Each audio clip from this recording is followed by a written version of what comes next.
নমস্কার বন্ধুরা, আমি শ্রীময়ী। আপনারা দেখছেন ট্যারট গাইডেন্স উইথ শ্রীময়ী। তো বন্ধুরা, 2025 তো অলমোস্ট শেষের দিকে। তো এখন থেকেই মানুষ কিন্তু আবার আশায় বুক বাঁধছেন, ক্যালকুলেশন করছেন যে এবছর তো গেল ঝড়ে ঝঞ্ঝায়, অ্যাক্সিডেন্টে, বিভিন্ন নক্ষত্রের পতনে, অর্থাৎ মঙ্গলের বছর। কিন্তু আমি এখনো বলছি আরও কিছুটা কিন্তু আমাদের ট্রাভেল দিয়েই শেষ হবে। বাট তারপর বলে না, অন্ধকার শেষে নতুন সানরাইজ অবশ্যই দেখতে পাবেন 2026-এ।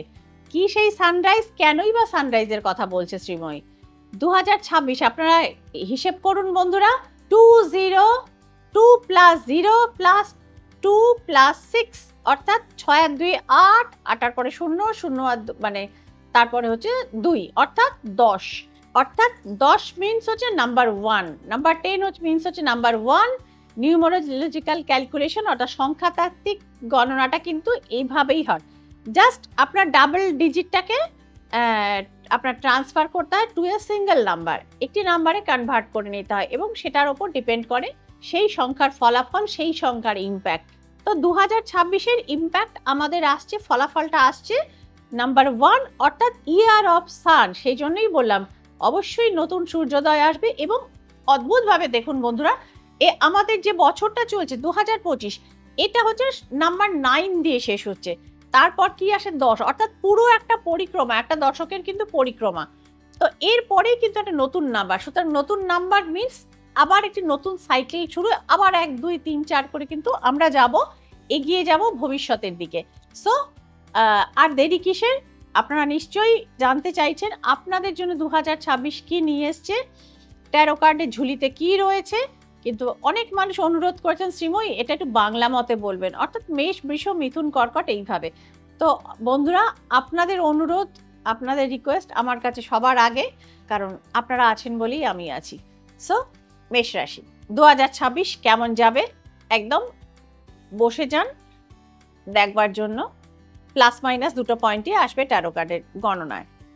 মেষ রাশির জন্য ফার্স্ট কার্ড এসছে দ্য সান, অর্থাৎ কেরিয়ার ওয়াইজ কিন্তু কোনো সুখবর কিন্তু আপনাদের জন্য আপনারা পেতে পারেন মেষ রাশি।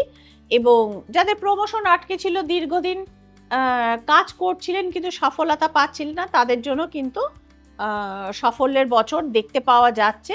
এবং প্লাস মাইনাস কিন্তু অফিসে বা কর্মক্ষেত্রে আপনার উন্নতিতে কেউ ঈর্ষান্বিত হতে পারে এবং সে কিন্তু গুপ্ত শত্রুতা করতে পারে। এই জায়গা থেকে মেষ রাশিকে সাবধান থাকতে হবে।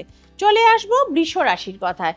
বৃষ রাশির জন্য দেখে নেওয়া যাক 2026-এর গণনা, অর্থাৎ ট্যারো কার্ড কি নিয়ে এসছে। এবার হচ্ছে বৃষ রাশির কথা। বৃষ রাশির জন্য দেখতে পাওয়া যাচ্ছে বছরের শুরুটা কিছুটা বিবাদ হতে পারে। 5 অফ ওয়ান্ডস রয়েছে এক্ষেত্রে, বৃষ রাশির ক্ষেত্রে বিবাদ ইন্ডিকেট করছে এবং আত্মীয় স্বজনের মধ্যে। কিন্তু তা সত্ত্বেও বলবো যে পারিবারিক ক্ষেত্রে এবং কেরিয়ার ওয়াইজও কোনো একজন প্রভাবশালী মানুষের সহযোগিতার হাত কিন্তু আপনাদের মাথার ওপর থাকবে। সহযোগিতা আসতে পারে বড় কোনো লেভেল থেকে। সো কিং অফ কাপস আমাদের সে খবর দিচ্ছে এবং 6 অফ ওয়ান্ডস জানাচ্ছে যে মানে রিলোকেশন হতে পারে, দীর্ঘদিনের জন্য কোথাও বেড়াতে যেতে পারেন, অর্থাৎ দূরে কিন্তু আপনার কেরিয়ারটা কিন্তু আপনাকে সাফল্য দেখাচ্ছে। অর্থাৎ কেরিয়ারের জন্য যদি আপনাকে ট্রান্সফার বা স্থানান্তরে গমন করতে হয়, সেটা কিন্তু আপনার জন্য বেশ শুভ। বৃষ রাশি। চলে আসবো মিথুন রাশির কথা, দেখে নেওয়া যাক মিথুন রাশির জন্য 2026 কি বার্তা নিয়ে এসে। মিথুন রাশির জন্য 2026 কিন্তু বেশ ভালো দেখাচ্ছে। 9 অফ কাপস দেখাচ্ছে মনের কোনো দীর্ঘদিনের ইচ্ছে কিন্তু পূরণ হতে পারে এবং অর্থনৈতিকভাবেও শুভ। নাইট অফ পেন্টিকালস জানাচ্ছে নতুন কোনো কাজের এবং অর্থপ্রাপ্তির দরজা কিন্তু আপনাদের জন্য খুলে যেতে পারে। এবং দ্য হায়ারোফ্যান্ট জানাচ্ছে হঠাৎ করে কিন্তু সিদ্ধান্তে, মানে খুব অল্প দিনের কথায় কিন্তু বিয়ে হয়ে যেতে পারে। সো মিথুন রাশির আমি বলবো যে পুরোটাই শুভ 2026। So best of luck to you মিথুন রাশি। চলে আসবো কর্কটের কথায়। কর্কট রাশি, এরা আপনারা জানেন এরা একটা মুন প্রভাবিত, অর্থাৎ চন্দ্রের দ্বারা প্রভাবিত রাশি। এরা খুব ইমোশনাল রাশি এবং এদের মন থাকে খুব সফট, কিন্তু এরা একটু ডিপ্রেসিভ হন যেহেতু চন্দ্রটা ডিপ্রেশন দেয়। তো কর্কট রাশির ডিপ্রেশন এখানেও দেখতে পাওয়া যাচ্ছে। 9 অফ সোর্ডস আর হিয়ার। তো সুতরাং ডিপ্রেশনটা এই বছরও আপনাদের জানাবে, পীড়া দেবে আর কি। 2 অফ ওয়ান্ডস জানাচ্ছে বাইরের ভিসা কিন্তু আপনারা যাদের দীর্ঘদিন আটকে ছিল, ভিসাটা কিন্তু আপনারা বিদেশ যাত্রার জন্য আপনারা পেয়ে যেতে পারেন। কিন্তু কিছুটা পরিমাণে সিক্রেট এনিমিস কিন্তু আপনাদের লাইফে প্রবল হয়ে দেখা দিতে পারে। দ্য হাই প্রিস্টেস কিন্তু আমাদের সে খবর জানাচ্ছে কর্কট রাশি। তো এবার দেখে নেব পরবর্তী রাশি সিংহ রাশি।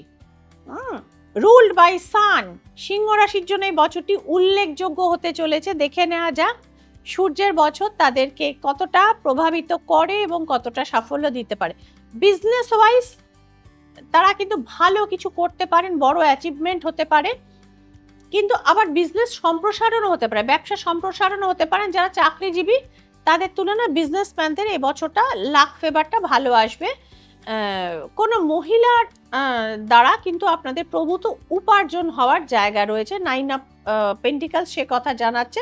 স্ত্রীর নামিত কোনো সম্পত্তি বা কোনো সোর্স থেকেও কিন্তু ইনকাম হতে পারে। নতুন রিলেশনশিপ লাইফে আশা দেখতে পাওয়া যাচ্ছে। পেজ অফ কাপস কিন্তু আমাদের সে খবর দিচ্ছে সিংহ রাশি। চলে আসছি কন্যা রাশির কথায়। তো কন্যা রাশির জন্য দেখে নেওয়া যাক কি বার্তা বহন করে নিয়ে এসছে ট্যারো কার্ড। কন্যা রাশির জন্য দেখতে পাচ্ছি মধ্যম শুভ কার্ড পড়েছে। আমি এটুকু বলবো, ফার্স্টেই রয়েছে ওয়ান্ডারফুল কার্ড, দ্য কাপস। হ্যাঁ, তো সুতরাং এক্ষেত্রে একটা জিনিসই এস অফ কাপস রয়েছে। এই ক্ষেত্রে বলবো যে হঠাৎ করে বিয়ে ঠিক হয়ে যেতে পারে, লাইফে নতুন পার্টনারশিপ, নতুন রোম্যান্স কিন্তু শুরু হয়ে যেতে পারে কন্যা রাশি। এবং স্পিরিচুয়ালিও কিন্তু যারা একটু এজেড রয়েছেন, 50-এর ওপরে যাদের বয়স, তারা কিন্তু এগোতে পারেন স্পিরিচুয়ালি, এবং কোনো গুরুও তারা পেতে পারেন।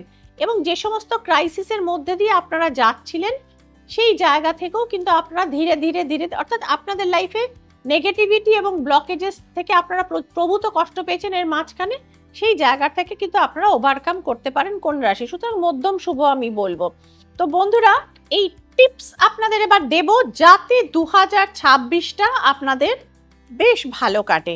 তো যেহেতু ইয়ার অফ সান অর্থাৎ রবির বছর বা সূর্যের বছর, কি করবেন? যে কোনো রাশি যে কোনো লগ্নের মানুষ করবেন কি, সকালবেলা উঠে যখনই আপনি উঠছেন, ভোরবেলা উঠতে পারলে খুব ভালো, আদারওয়াইজ স্নানের পরে এসে সূর্যের দিকে তাকিয়ে প্রণাম করে সূর্যার্ঘ্য দেওয়ার চেষ্টা করবেন। যারা মন্ত্রটা বলতে পারবেন, ওং জবাকুসুম শঙ্কাশম কাশ্যপে ওং মহদ্যুতিম ধন্তওয়ারিং সর্বপাপগ্নহং প্রণহতস্মি দিবাকরম, এইটা যারা বলতে পারবেন খুব ভালো। যারা বলতে না পারবেন তাদেরকেও বলবো 3 বার মনে মনে সূর্যের উদ্দেশ্যে চোখ বন্ধ করে প্রণাম জানাবেন, সূর্যের দিকে তাকিয়ে তারপর চোখটা বন্ধ করবেন এবং মনে মনে প্রার্থনা করবেন যে সূর্যদেব, আমার কেরিয়ারে যা যা কিছু ব্লকেজেস আছে এগুলো তুমি ছাড়িয়ে দাও, আমার লাইফে যেন মান সম্মান আসে, লোকে যেন আমাকে রেকগনাইজ করে। প্রচুর হাউস ওয়াইফ আছেন, বিশেষ করে মেয়েরা, তারা দেখবেন সারা জীবন অন্যের জন্য স্যাক্রিফাইস করে যাচ্ছে, নিজের মানুষের জন্য, সংসারের জন্য।